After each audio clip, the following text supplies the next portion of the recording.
Department of Broadcasting of the Moody Bible Institute, in cooperation with Moody Press, presents Patricia M. St. John's Treasures of the Snow.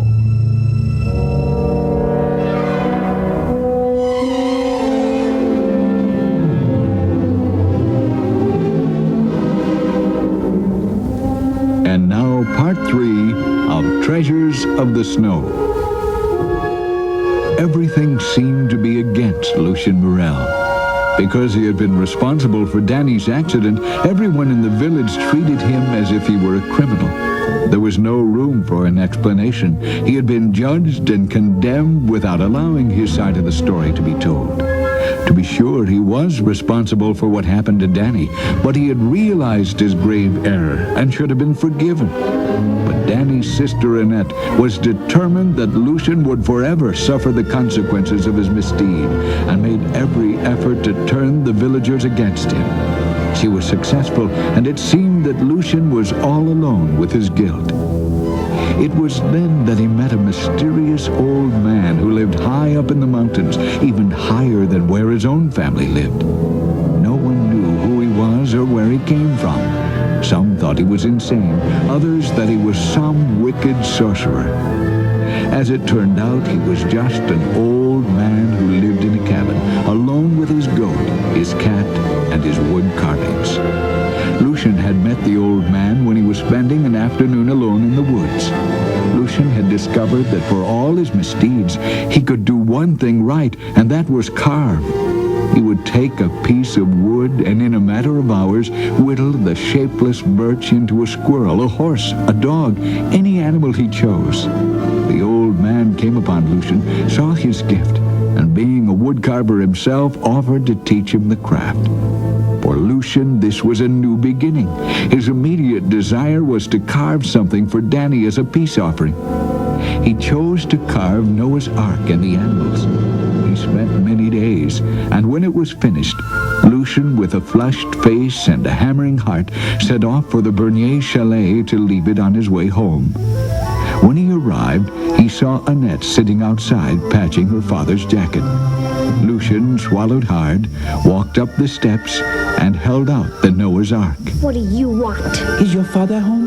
No. Your grandmama? No.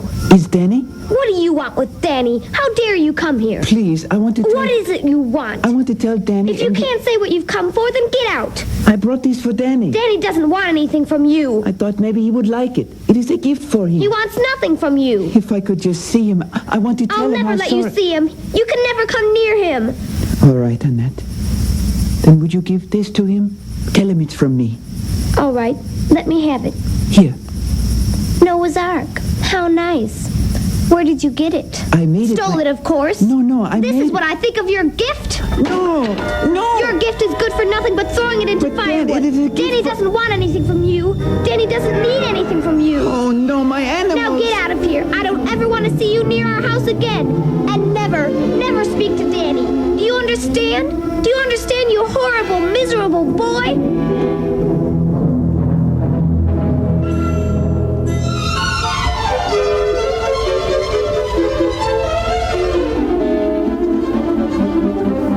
Lucien stumbled down the steps. His efforts had been all for nothing. He would never be forgiven. It was then that the words of the old man came into Lucien's mind like a tiny ray of light in his angry, bitter heart. Those who persevere find more happiness in earning love than in gaining it. He decided then that he would not despair.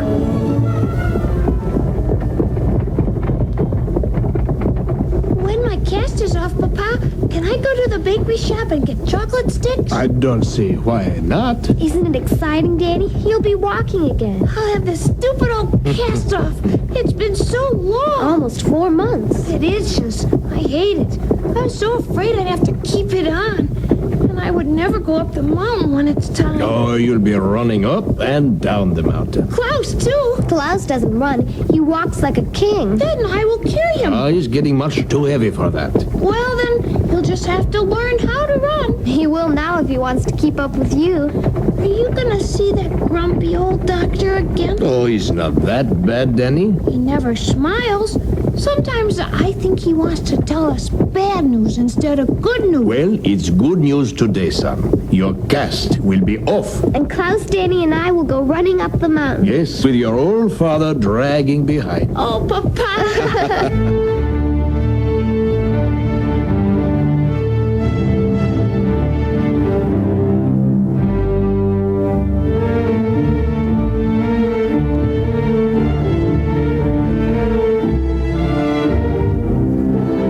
I don't understand, Doctor. Well, one leg is shorter than the other. How could that happen? If I knew that, I would be God, but I don't know.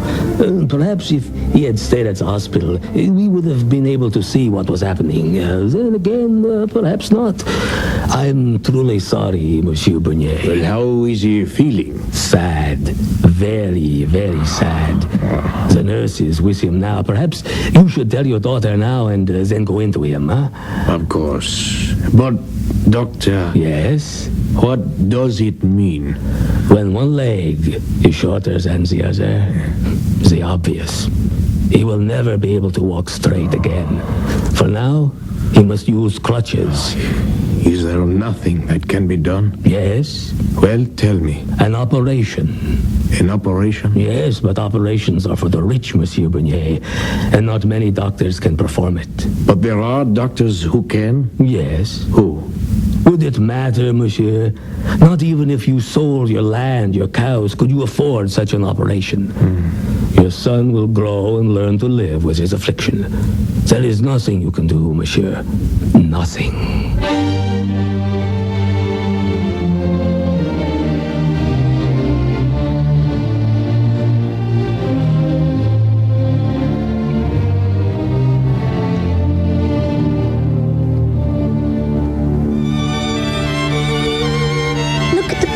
Shoemaker Muller made for you, Danny. He carved little bears on the top. They're smiling bears. Why are they smiling? Because they're gonna help you walk. I don't want to use those things. But they'll help you walk. Why couldn't the doctor say how it happened? I don't know. I told you he didn't want good news to happen. Danny, it's not the doctor's fault. Did the cast do it? I don't know. Oh, why can't they make my leg right again? Oh, Danny, I wish I knew. But the crutches will help you. No. Please, Danny. No. For me? Maybe later. I'm tired now. All right, later. Maybe you'd like to rest now. How would you like me to rub your leg? All right. Does it hurt still? It itches. Well, that will stop.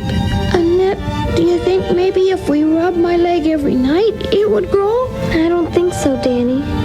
Won't I be able to walk like I used to? Let's not think about it. But won't I? Here, Danny, let me rub your leg, and then maybe you'll try the crutches. Right now, that's what we have to do. Maybe God would help my leg to grow again. What do you think, Annette? Let me just rub your leg, Danny. It'll help you to feel better.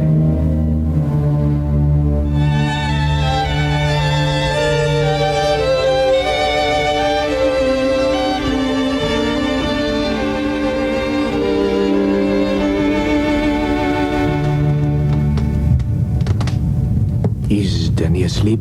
Yes, Papa. Oh, you look tired. A little, Papa.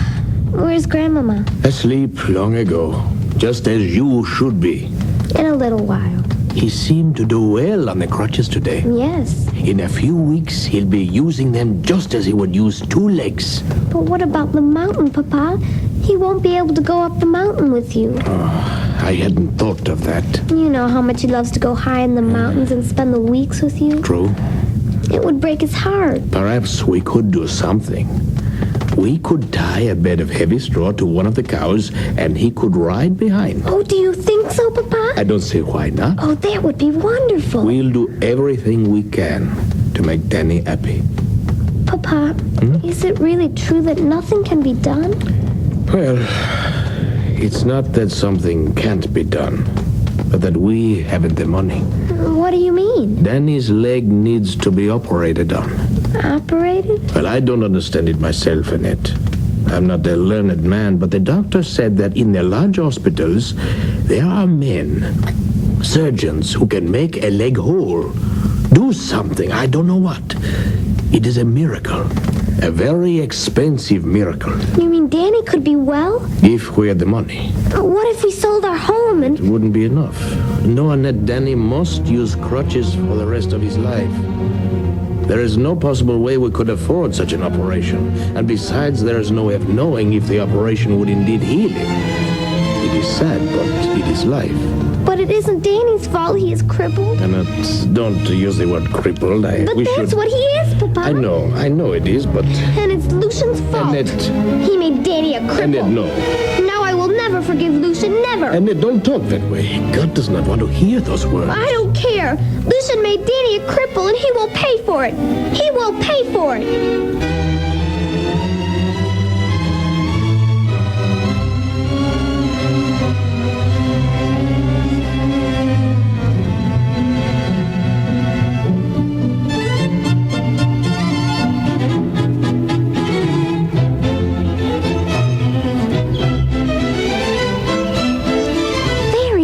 Danny, you're walking so fast now. The crutches aren't so bad. They're fun. You should rest a while. But I'm walking, Ned. I'm walking. Yes, you are. And it's wonderful. Papa! Papa, look how fast I can walk with the crutches. Wonderful, Danny. Wonderful. How does your new shoe fit? I like it. What did shoemaker Molly do? He put some cloth in the shoe of the shorter foot so it would be as high as the regular one. That way you can stand on both feet. Oh, it's easy. I didn't think it would be so easy. It's wonderful. But you must rest now. All right. But just for a little while. It's so good to see you smiling. I like the crutches. I've been praying God would let my leg grow, but I still like the crutches. Annette! Danny! What, Papa? Come here. Coming, Papa. Be careful now, Danny. Don't go so fast. Hurry, Annette. You're so silly, Danny. So silly. What a good job you're doing, Danny. Well, it's so easy, Well, you Papa. make it look easy. Doesn't he do well, Papa? I'm very pleased. What did you want, Papa? Look at these. Oh, animals. Carved animals. Aren't they beautiful? Where did you find them? In the wood pile here. I don't know where they came from. There's even an ark.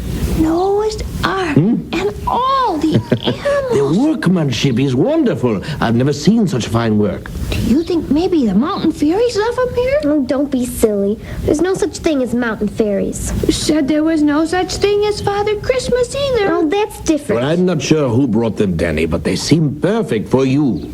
Would you like them?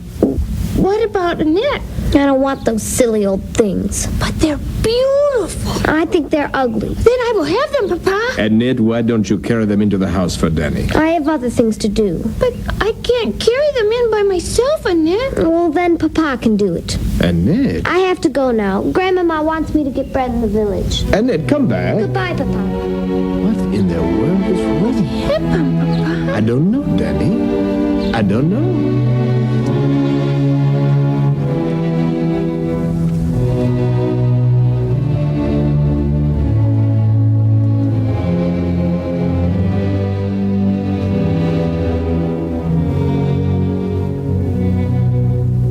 I'm sorry that Annette threw your animals away, Lucian. I deserved it. It will take time to regain our friendship. Oh, I don't think she'll ever believe how sorry I am. Sometimes people may see something, but they choose not to believe it, even when the evidence is there. I see your horse is almost finished. I've worked so hard. I've gone to all the farms that have horses. I watched the wild horses, too. The wild horses were so beautiful. There was one there that I watched and watched, and the mane on my horse is just like his. You see how it looks like the wind is blowing it? Yes, it's wonderful. It makes your horse look so alive. I'm sure you will win. Oh, I know I will. I've seen the other carvings. Even Michael's, the milkman's son. Everyone thinks his is the best. His carving is bears climbing a pole, but they look like dogs. You haven't brought yours in yet. Oh, no. I wanted it to be a surprise. I'm sure it will be more than surprised. They will be impressed. You know what I'm going to do after the contest? What? I'm going to give this horse to Danny. He will be there, and Annette won't be able to stop me. Perhaps when Danny sees the horse, he'll understand you want to be friends. I hope so. How could he not understand? And perhaps if Annette sees Danny's willingness to forgive, she will also. Oh, I would be so happy. I know. When Annette threw the animals into the woodpile, I thought there would be nothing to do to show her how sorry I was. And then I remembered what you said about finding happiness in earning love and not gaining it. I really don't understand what it means. But then I guess I do. You will grow in understanding. Now, shall we begin new techniques for your carving? You've been learning so quickly that I'm running out of things to teach you. Oh, you are such a good teacher. Only because I am a good student.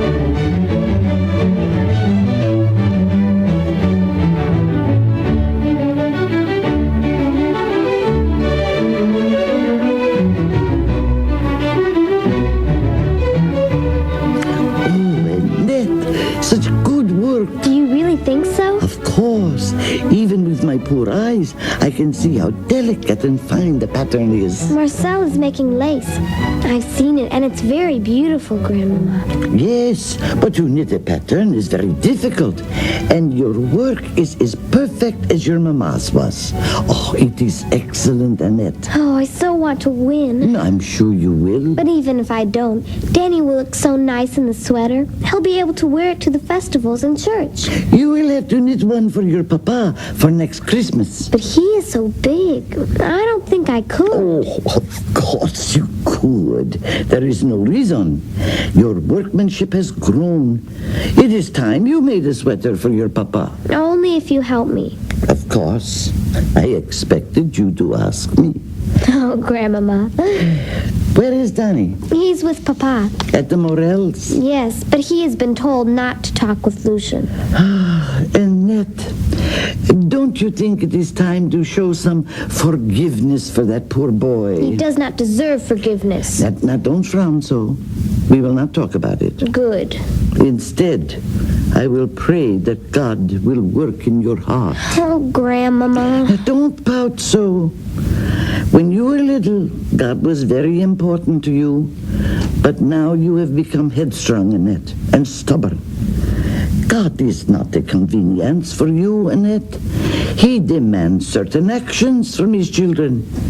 One is forgiveness. Forgiveness for others. You said we didn't have to talk about this. Yes, I did. Isn't it time to bring Papa his lunch? I'll prepare it now, and some for Lucian. You can take it to them on your way to the village. Don't forget to put some chocolate sticks for Danny. Enough of chocolate sticks. He must have some fruit. Why don't you go to the barn and get some milk from Parquet? I'll do that, Grandmama. Annette, don't leave your knitting there. What if something should spill on it? It would be ruined. Oh, of course, Grandmama. I'll put it away. Good. You know, Annette, it is very beautiful. As good as your mama's. Perhaps I will be able to make Papa's sweater like Mama did. Oh, I'm sure.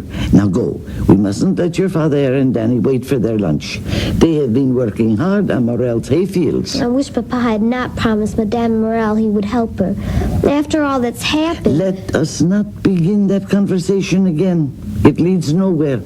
Go to the barn. All right, Grandmama. But you can't tell me Papa likes helping the family that hurt Danny. Annette. I'm going.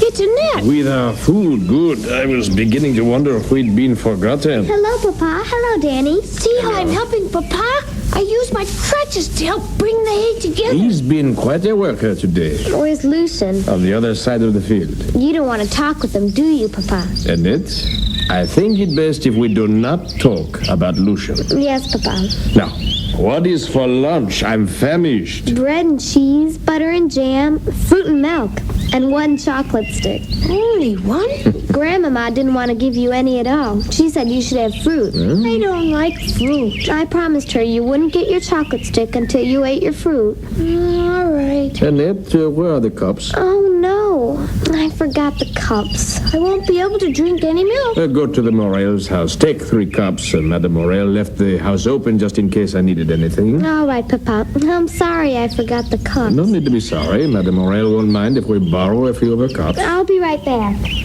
Papa, do I have to eat the fruit? Of course. How else will you build a strong body? Will eating fruit help my leg to grow? No, but it will make you stronger so you can use your crutches even better than you are using them. I wish I didn't have to use them.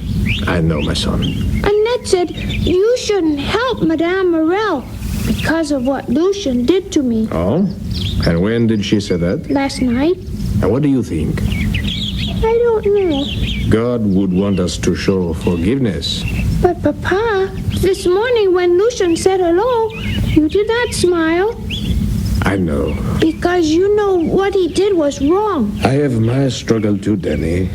But I know I must make my peace also. Annette thinks You that... must not always listen to Annette. Sometimes her love for all of us deafens her to what God is saying. She will learn. But it is hard to forgive Lucien, Papa. I can't walk without my crutches. It is his fault. I know, my son. But God has his plan, and we must trust. That is hard. You are so young and cannot understand that. But trust, and God will show you. Where is Annette with those cups?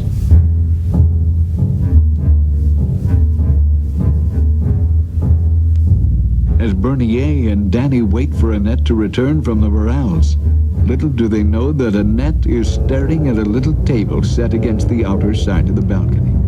On it are some carving tools and chips of wood. And amid the chips is the figure of a beautiful little horse at full gallop, with waving mane and delicate hoofs. She knew it was Lucien's work, and she knew that if once it was seen, it would surely win the prize for carving, for it was far superior to anything that had presently been seen. The table stood at a level with the veranda railings, and a gust of wind fluttered the shavings of wood. A much stronger gust of wind could easily blow the light little model over. No one would ever suspect anything else when they found the little horse smashed and trampled in the mud below. Annette thought for a moment, convinced that Lucien had no right to such a gift of craftsmanship, and even less right to win a contest that would clear him in the eyes of Danny. She put out her hand and pushed the little horse over. It fell onto the stones with a little crack, and Annette bounded down the steps and stepped on it. Anyone could accidentally tread on something that had blown over the veranda railing. Lucien's horse lay in splinters among the cobbles, and Annette walked slowly to where her father and Danny were carrying the cups, holding a dreadful secret of her deceitful act.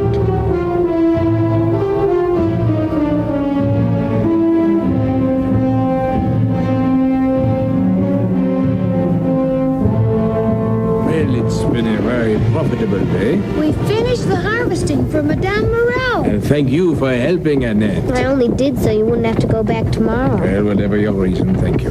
Do you know what I'm going to do when I get home? Yes, you'll wash yourself from head to toe. I'm going to take my wooden animals and make a place for them in a box by the fireplace. They look nice by the table, near the rocking chair. You don't want them there. Why not? They're perfectly fine where they are. They're in my box up in my room. No one else can see them. They're yours. They should stay up in your room. Besides, Grandmama and I keep the sewing basket on that table. Under the table. The lamp is on the table, and the animals can stand around the lamp. Papa, I have to dust there. Annette, what are you getting so upset about? I'm not upset. I don't keep my things in the living room. Why should Danny? But they're so beautiful. I told you, I think they're ugly. They're not ugly. Why do you keep saying that? Danny, you're not to put them in the living room. Annette, I don't think that tone of voice is necessary. Why don't you like them, Annette? Papa, if I have to do the cleaning in the house, then I should be able to say what I want on the table and what I don't want. And I don't want those animals. Annette. Never mind, Papa. All right, Annette. I won't put them in the living room. Good. Everything got quiet all of a sudden. Maybe we should sing. Yes, let's. I don't feel like singing. Annette, it is evident that you do not wish to do anything but be unhappy. I wish you would tell us what's wrong. Nothing is wrong. Yes, there is, Annette. You've been unhappy ever since Papa found those animals. You really don't like them, do you? It doesn't much matter. I'll give them up if you want me to. No, Danny. But I don't want you to be unhappy. I'm not unhappy. You're not? No. Well, there was that wonderful smile you wore once upon a time. No, Papa. I'm sorry. What can I do to make you happy, Annette? It makes me sad to see you so blue. Oh, Danny, I love you so much. And I love you, Annette. I promise I won't bring the animals into the living room. I'll throw them away. No, don't do that. What is all this fuss about those animals? They're just wood carvings. You can put them anywhere you want, Danny. I didn't mean to sound angry. No, I'll leave them in the box. You'll never see them. Oh, this is silly. Well, I certainly agree with that, Annette. Just don't be unhappy, Annette, please. I'm not unhappy, silly. Look, Madame Morel. Madame Morel! Oh, there. Oh. You've stopped smiling again. I'll smile for you, not for anyone else. Good day, Monsieur Bernier. Good day. Your fields are harvested. How can I thank you? Your payment of part of the wheat is enough. Lucien worked the other field. He did very well. I helped too. Hello, Danny.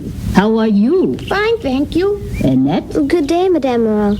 Your grandmama told me of the beautiful sweater you're knitting. I'm working very hard. I hope you win the contest. Oh, she will win. Well, we must be on our way. Good day, Madame Morel. Here. Good day, Monsieur Bernier. She looks tired, Papa. She works hard. Must be sad not to have a husband. Papa doesn't have a wife. It is sad, Danny. To lose those you love is always sad. But you and Annette are the joy of my life. I don't think Lucien is the joy of Madame Morel's life. Every time you talk about Lucien, you stop smiling. Then that is the medicine. You must stop talking about Lucien, Annette. That is, until you can talk about him in love. Papa? So, Danny, this is the remedy. Every time Annette mentions Lucien, unless it is in love, we will not hear her. All right, Papa. Papa? Yes? Oh, never mind.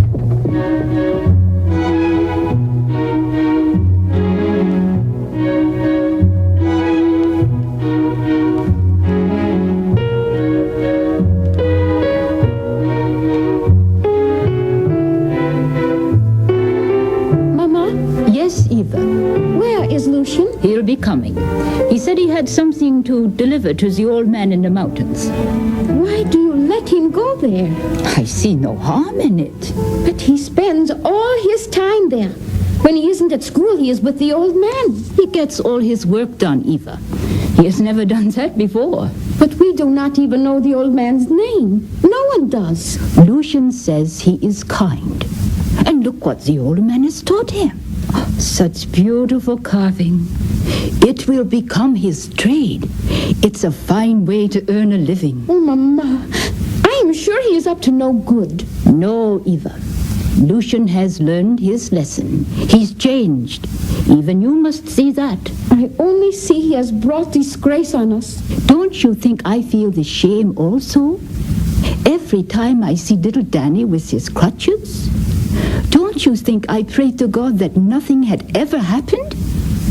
But Lucien has paid 10 times over. The villagers won't speak to him. Monsieur Bernier works the land, and for the first time, he sent Lucien off to work alone. Well, we should be grateful he was willing to harvest for us at all. I am grateful. I know what confusion must have been in his heart. But what of Lucien? He is just a child. How much can he take? The old man has given him friendship. Do you think he knows what Lucien has done? I do not know. Well, I am sure he doesn't. If he knew, he would not be his friend. He's been condemned enough, Eva. You are his sister. Have you no compassion? I'll get dinner ready. It is ready. Just set the table. Lucien. Hello, Mama. Hello, Eva. We finished the harvesting today. I know. I saw Monsieur Bernier today. He said you all worked very hard. Even Danny was helping. You spoke with him? No, but I saw him. They still won't speak with you. They still won't. Eva, set the table. Now. I'll go wash my hands. Bring some water from the well for the table, Lucian. Just leave the door open. Yes, Mama. Eva, I don't want you to speak like that to Lucian. I don't want... Mama, come outside. Yes, Lucian? Come here, please. Is something wrong, Lucian? Mama, my horse that was on the table. It isn't there anymore. But I saw it this morning through the open window on my way to the village. Are you sure you did not put it away? No, I left it there. I'm sure of it. Maybe it fell to the ground from the window there. Oh, I hope not. It's not that long a drop, Lucian, and the grass here, it will break the fall. I'll look, but I don't see how. Oh, no! Lucian, what's wrong? The horse. It's broken in a million pieces. It's ruined. Ruined. Oh, Lucian. Oh, my horse. My horse.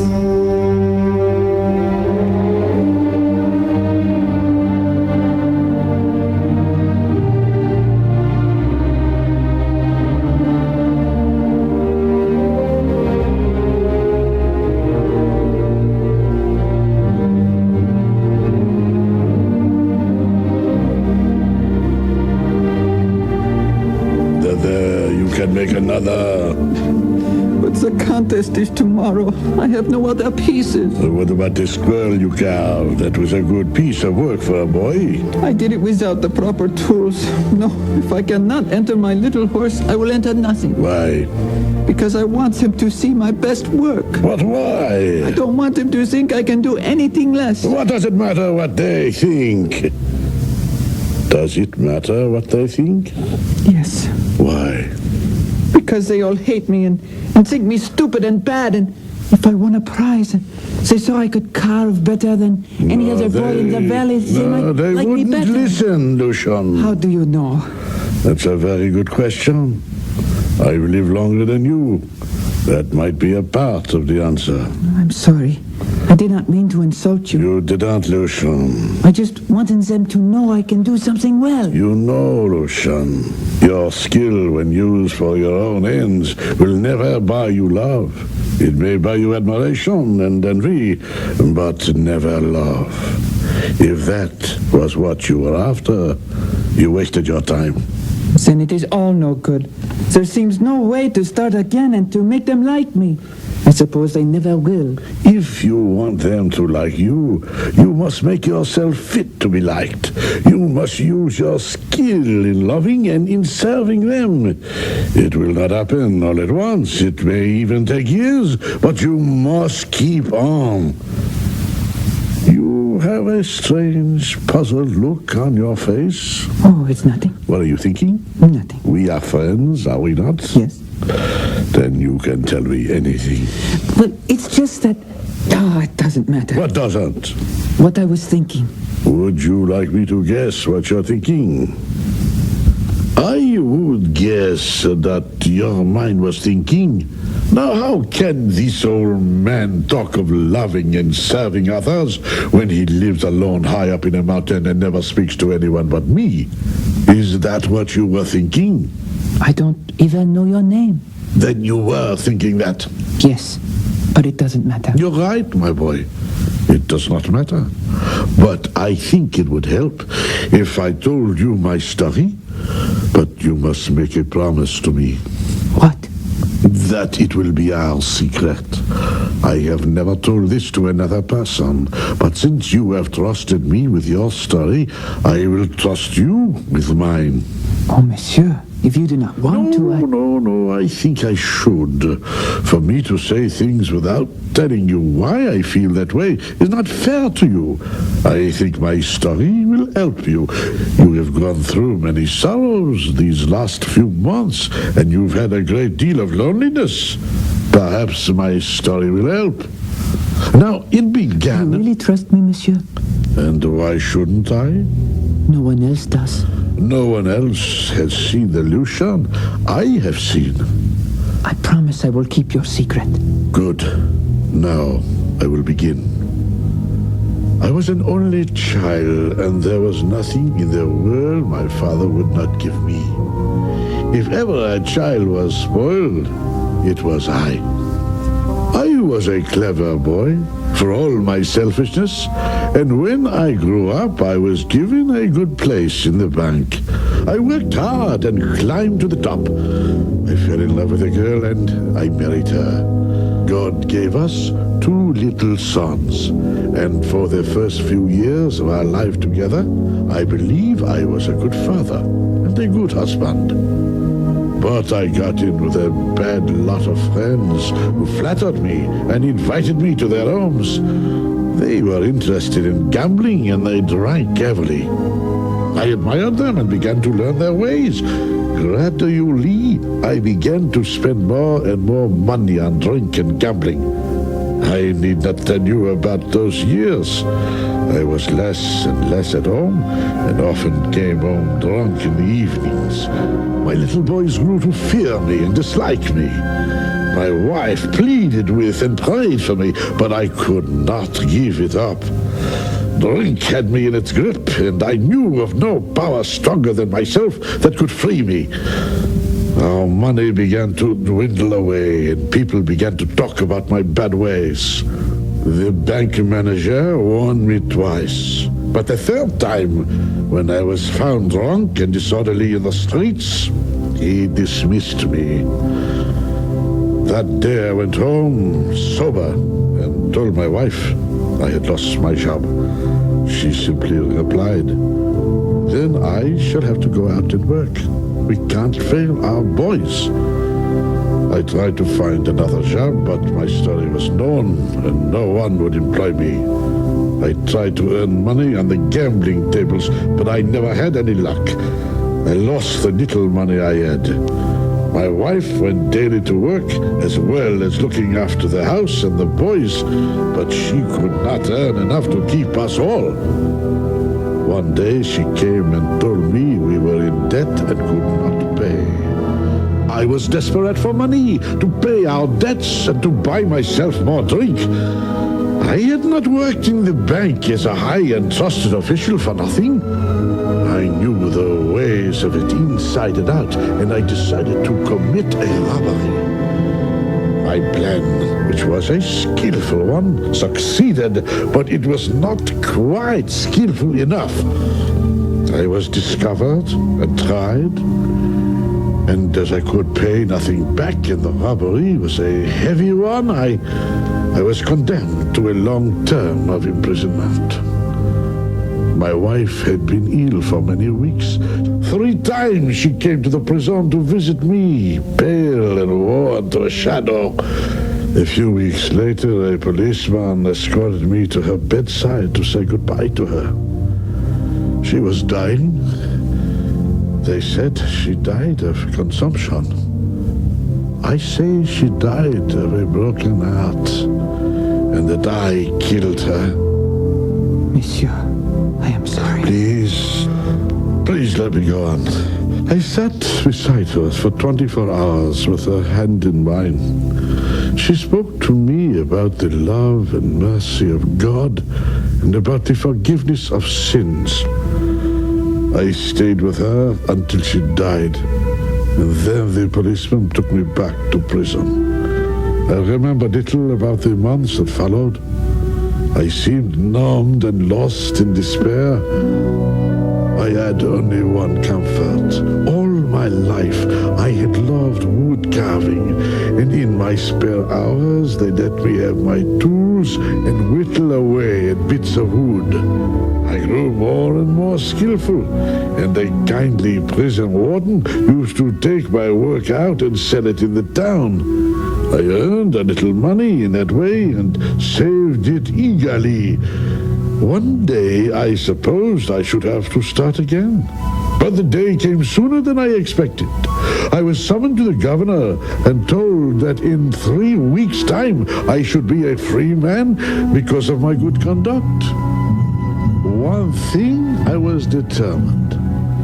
My boys should never see me again, nor know where I was. They had been adopted by their grandparents, and I knew they were growing up into fine boys with good futures ahead of them. To them, I would be as though I were dead. Beyond that, I knew nothing. The governor helped to give me a fresh start, but I wanted to leave no traces of where I was going and refused his help. When the day of my release came, I walked out with my little sum of money in my pocket and took the first train up into the mountains. I got out at this village because I saw a man in difficulty with a herd of cows who were trying to push through a broken fence. I helped him get them back into the road and then asked him if he could give me work. He did not need me, but pointed to a chalet halfway up the mountain. Up there, he told me, was a peasant whose son had gone down to the Lake Downs to learn a trade. He badly needed someone to take the place of his son. I found the chalet, and the man himself was chopping wood outside when I arrived. I went and stood in front of him.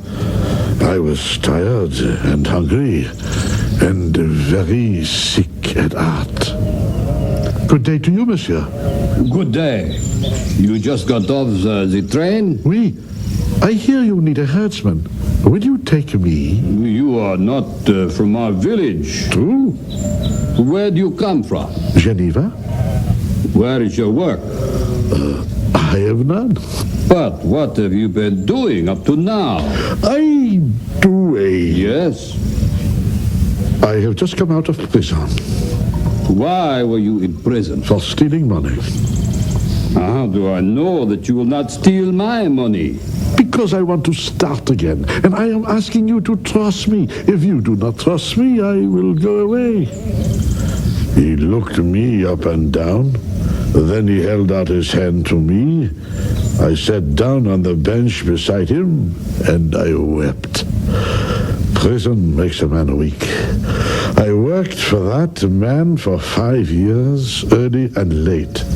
My only joy was to work for the man I loved and who had received me when everyone else had cast me out.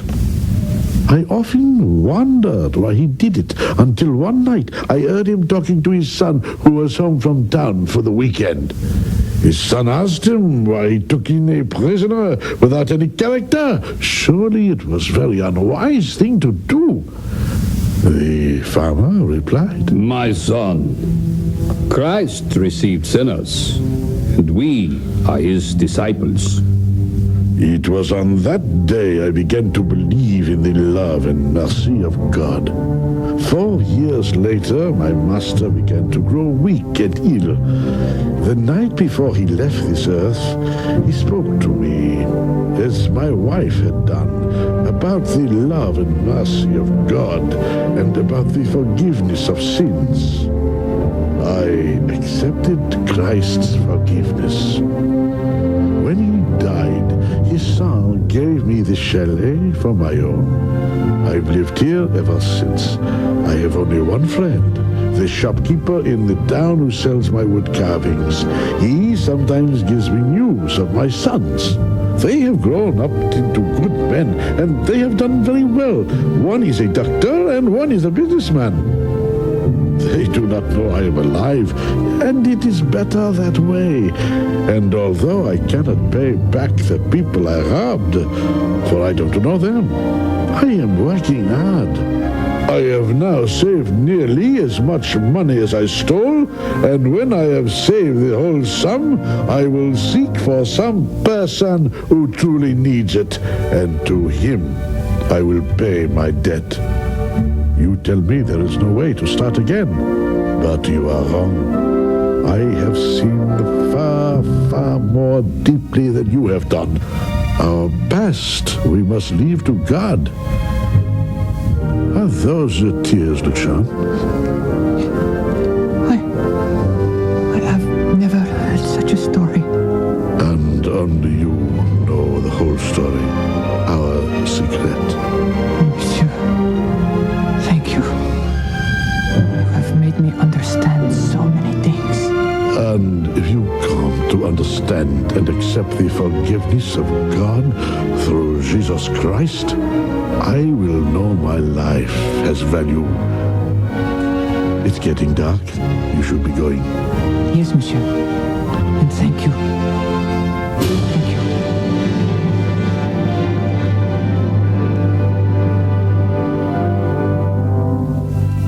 Lucian walked home thinking of the old man's story.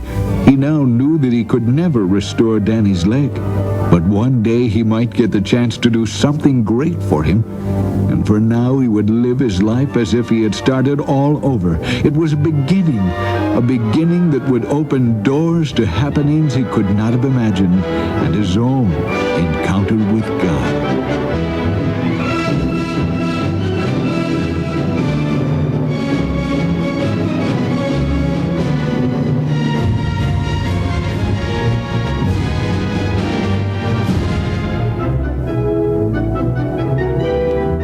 Been listening to Part 3 of Treasures of the Snow, written by Patricia M. St. John and freely adapted for radio by Phyllis Fox.